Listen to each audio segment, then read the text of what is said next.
दोस्तों सभी dream eleven lovers के लिए यहाँ पे काफ़ी बड़ी अपडेट निकल के सामने आ रही है। जैसा कि आप सभी को पता है, ऑनलाइन गेमिंग बिल को चलते हुए दोस्तों यहाँ पे 4 से 5 महीने बीत चुके हैं और अब फाइनली वो टाइम आ चुका है जब मनी कॉन्टेस्ट आपके फ़ोन में वापस आने वाले हैं। जी हाँ, आपने सही सुना, मनी कॉन्टेस्ट आपके फ़ोन में वापस आने वाले हैं। क्योंकि जो सूचनाएं अभी हमको प्राप्त हुई हैं, जो भी यहाँ पे सुप्रीम कोर्ट के जो लॉयर्स होते हैं, उन्होंने क्या किया है कि जो पीआईएल दाखिल हुई थी उसमें मॉडिफिकेशन करके कुछ चीज़ों पे अपडेट प्रोवाइड किए, जिससे कि 21 जनवरी को होने वाले फैसले में इन बातों पे मुद्दे उठेंगे और इन चीज़ों पे डिस्कशन होगा, जिससे मनी कॉन्टेस्ट वापस आ जाएंगे। अब दोस्तों ये कैसे होने वाला है और क्या चीज़ें घटित हुई हैं, पूरी जानकारी आपको इस छोटी सी वीडियो में मैं कवर कर दूंगा। रिक्वेस्ट है कि वीडियो को इन तक वॉच करना ताकि पूरी इन्फॉर्मेशन आपको मिल सके। और चैनल पे अगर पहली बार आप लोगों का आगमन हुआ है तो चैनल को भी सब्सक्राइब कर लीजिएगा ताकि इन फ्यूचर अपडेट से रिलेटेड और इनिंग से रिलेटेड जानकारी मिलती रहे। सबसे पहले दोस्तों हम लोग यहाँ पे थोड़ी सी एक ये अटकलें समझेंगे कि ड्रीम इलेवन और दूसरे गेमिंग ऐप जो कि वायरल खबर होती हैं, कोर्ट के फैसले या अफवाहें हैं, इनके बारे में बात करेंगे कि क्या चीज़ें सच हैं, क्या चीज़ें झूठ हैं और क्या सोशल मीडिया पे बातें फैलाई जा रही हैं। उससे पहले मैं आपको बता दूं कि फैंसी वाला एक ऐसा प्लेटफॉर्म बन चुका है जो आपको पहले जैसा फैंसी की फील्ड में धमाल मचाने का मौका दे रहा है।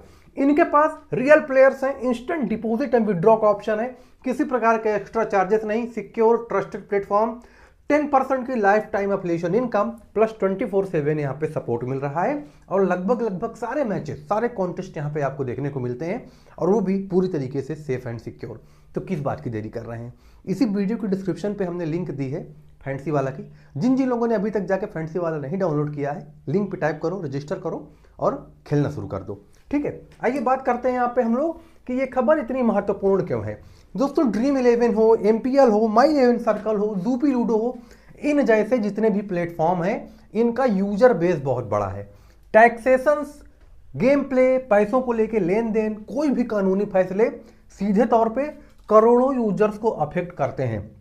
देखा जाए तो सीधा ये जो चीजें हैं पूरी तरीके से करोड़ों यूजर्स को अफेक्ट करते हैं। इनमें यूजर्स की संख्या काफी बड़ी है, सबसे बड़े लीडिंग प्लेटफॉर्म है ड्रीम इलेवन, एमपीएल, माई इलेवन सर्कल। उसी के साथ साथ इसमें करोड़ों के ट्रांजैक्शंस होते रहते हैं। तो सुप्रीम कोर्ट तो यूं ही तो इन जैसे प्लेटफॉर्म्स को ऐसे तो चालू कर नहीं देगी बिना किसी पुष्टि के, क्योंकि समस्या क्या थी, मैंने आपको पिछली वीडियो में बताया था कि ट्रांसपेरेंसी सुप्रीम कोर्ट डिमांड कर रही है और ये चीज मैं भी डिमांड कर रहा हूं कि ट्रांसपेरेंसी लानी चाहिए। अगर आप 2 करोड़ के विनर को अनाउंस कर रहे हो कि ये फलाना बंदा है, ये 2 करोड़ जीता है, तो हमको उसका प्रूफ चाहिए। वो कहाँ का है, कितना अमाउंट जीता है, उसका विनिंग अमाउंट क्या है और क्या वो रियल बंदा है या तो कंपनी वालों का ही बंदा है। इसकी ट्रांसपेरेंसी जब तक नहीं रहेगी, भाई मैं खुद नहीं चाहता हूं कि प्लेटफॉर्म्स वापस आए, लेकिन जिस दिन ट्रांसपेरेंसी बन गई, ना सुप्रीम कोर्ट को दिक्कत होगी, ना मुझको दिक्कत होगी, ना आपको दिक्कत होगी। अब आइए थोड़ा वीडियो में आगे बढ़ते हैं और समझते हैं इस मामले को कि पूरा असर इस मामले में क्या पड़ेगा और क्या वास्तविक फैसले संभावित हैं और किन किन चीजों पे पूरी तरह डिस्कशन हो सकता है। सबसे पहले दोस्तों मैं आपको बता दूं कि रियल मनी गेमिंग का जो रेगुलेशन है, खेलने के नियमों में बदलाव होंगे। इस बात पे सबसे ज्यादा कोर डिस्कशन चल रहा है कि रियल मनी गेमिंग के रेगुलेशन में बदलाव होंगे, रूल्स बनेंगे। दूसरी चीज टैक्स। ठीक है, टैक्स बहुत इंपॉर्टेंट चीज है। अब टैक्स कैसे इंपॉर्टेंट चीज है, गेमिंग प्लेटफॉर्म पे टैक्स, इनकी दरों में थोड़ी बहुत परिवर्तन, यानी कि थोड़ा बहुत चेंजेस यहाँ पे संभावना है कि ये चीज होगी। आज के जो पीआईएल है उसमें इन बातों पे डिस्कशन हुए हैं। फैंसी स्पोर्ट कंपनियों को कानूनी वैधता, कॉन्टेस्ट के फॉर्मेट पे थोड़ा असर पड़ेगा। अगर इसमें फैंसी स्पोर्ट को पूरी तरीके से लीगल बनाया गया तो कॉन्टेस्ट में थोड़े बहुत फॉर्मेट में चेंजेस किए जाएंगे, वो क्या होंगे मैं वो भी आपको दिखाऊंगा। पैसे निकालने और जमा करने पे नियम, इस पे भी गवर्नमेंट नियम लगाएगी ट्रांजैक्शन में, क्योंकि पेमेंट गेटवे सबसे पहली ऐसी चीज थी जो कि गवर्नमेंट ने बंद की थी ऑनलाइन गेमिंग बिल के बाद। PROGA, promotion and regulation of online gaming act, ये चीज लगते ही सबसे पहले पेमेंट गेटवे पे ही असर पड़ा है।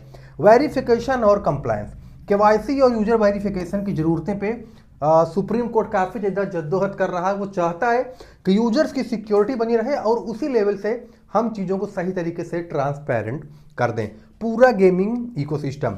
इससे क्या हुआ है कि किसी भी एक क्षेत्र में छोटा सा बदलाव आएगा तो पूरा इकोसिस्टम प्रभावित होगा। और सिर्फ ड्रीम इलेवन ही नहीं, ड्रीम इलेवन से जुड़े जितनी भी कंपनियां हैं, ड्रीम इलेवन से जुड़े जितने भी लोग हैं, उन सब की चीज़ों में प्रभावित होंगी चीज़ें और उन पे ऊपर थोड़ी बहुत ऊपर नीचे देखी जाएगी, चाहे कॉन्टेस्ट को मैनिपुलेट किया जाए या तो गेमिंग सेटअप को। अब ये चीज़ें कैसे काम करेंगी आइए मैं आपको समझाता हूं, तो थोड़ा आपको इजी वे में समझ में आ जाएगा कि मैं कहना क्या चाहता हूं और कॉन्टेस्ट में क्या स्थिति पैदा हो सकती है। इस तरफ ड्रीम 11 का इंटरफेस है, आप लोग देख सकते हो। ऐसी स्थिति में ड्रीम 11 जैसी कंपनियां क्या करेंगी, यही सवाल इस समय आपके मन में उठ रहा होगा कि अगर ऐसी परिस्थिति आ गई तो ड्रीम 11 जैसे जो सेक्टर्स हैं वो इस ऐसी परिस्थिति में कैसा रिएक्ट करेंगे, उनका रिस्पॉन्स क्या होगा। तो जो भी कानूनी बदलाव हैं इनके जवाब में ड्रीम 11 जैसी कंपनियां हैं आमतौर पे तेजी से अपनी नीतियों को अपडेट करती हैं। अगर कोई फैसला आधिकारिक तौर पे आता है तो ये कदम उठा सकते हैं। सबसे पहला, कॉन्टेस्ट के स्ट्रक्चर में बदलाव। नंबर 1, कॉन्टेस्ट के जो स्ट्रक्चर हैं उनमें ड्रीम 11 बदलाव कर सकती है, चेंजेस कर सकती है। अब वो चेंजेस क्या होंगे, अब ये तो मैं अपने मन से तो नहीं बताऊंगा, लेकिन जहां तक उम्मीद है कि कॉन्टेस्ट को खिलाने में जो भी स्लॉट फुल हो जाते थे उनकी पूरी एक रियल सूची रहेगी कि हाँ बोट ना रहे, रियल प्लेयर्स ही यहाँ पे देखने को मिले। कंप्लायंस गाइडलाइंस को अपडेट करना, ये चीज़ें सुप्रीम कोर्ट डिमांड करेगी और ऐसी चीज़ों में ड्रीम 11 जैसी कंपनियां अपने आप के कंप्लायंस को अपडेट करेंगी। फ्री टू प्ले जो फॉर्मेट्स हैं उनको और बढ़ाना, यानी कि जो भी लोगों से कॉन्टेस्ट मनी ली जाती थी या तो उसको कम किया जाएगा या तो 10 में से 3-4 जो कॉन्टेस्ट होंगे वो फ्री होंगे। ये चीज़ ड्रीम 11 जैसी कंपनियां कर सकती हैं। नॉन कैश रिवॉर्ड सिस्टम को जोड़ना। नॉन कैश रिवॉर्ड सिस्टम, इसमें क्या होगा कि कोई प्रकार की कैश की जिम्मेदारी नहीं होगी, उसके बदले कुछ एक गिफ्ट प्राइस आएगा।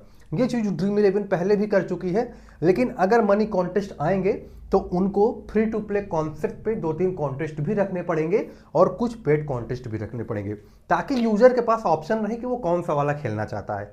अगर उसको पैसे लगा के खेलने हैं तो वो उधर जाएगा, अगर उसको फ्री में खेलना है तो वो उधर जाएगा। ये टोटली यूजर के ऊपर डिपेंड होगा। तब ऑनलाइन गेमिंग बिल का इससे कोई संबंध नहीं रह जाएगा, क्योंकि फिर वो यूजर की मर्जी है, वो जहाँ चाहे अपना पैसा वहाँ खर्चा कर सकता है। ये उसकी सेल्फ रिस्पॉन्सिबिलिटी है। तो ये फीचर ड्रीम 11 बहुत ही आसान तरीकों में या बहुत ही जल्दी लॉन्च कर सकता है। और इसी के साथ साथ एक कंफ्यूजन यहाँ पे पैदा होती है कि आज नहीं तो कब कब मनी कॉन्टेस्ट आएंगे और कब हम अपने फ़ोन में मनी कॉन्टेस्ट खेल पाएंगे। तो दोस्तों 21 जनवरी को 3 जजों की बेंच इस चीज़ की सुनवाई करेगी कि मनी कॉन्टेस्ट के साथ क्या होगा और मनी कॉन्टेस्ट किन तरीकों में, किन वजहों से चालू हो सकते हैं और उनमें क्या बदलाव हो सकते हैं। आपका इस पे क्या ओपिनियन है, आप कमेंट सेक्शन में अपनी राय कमेंट करके बताएं कि आप इस फैसले से किस हद तक खुश हैं और सरकार, ड्रीम 11 जैसी कंपनियां, जो भी स्टेक होल्डर्स हैं, उन्होंने जो भी रणनीति अपनाई है इसके प्रति आपका क्या विचार है। क्या गवर्नमेंट ने सही किया, क्या ड्रीम 11 जो पीछे हट रही है क्या ये अपने यूजर्स के हित के लिए कर रही है। आपकी मंशा क्या है, कमेंट में अपनी राय जरूर बताएं और चैनल पे पहली बार आए हैं तो चैनल को भी सब्सक्राइब कर लें। मिलते हैं नेक्स्ट वीडियो में, तब तक के लिए बहुत बहुत धन्यवाद। जय हिंद।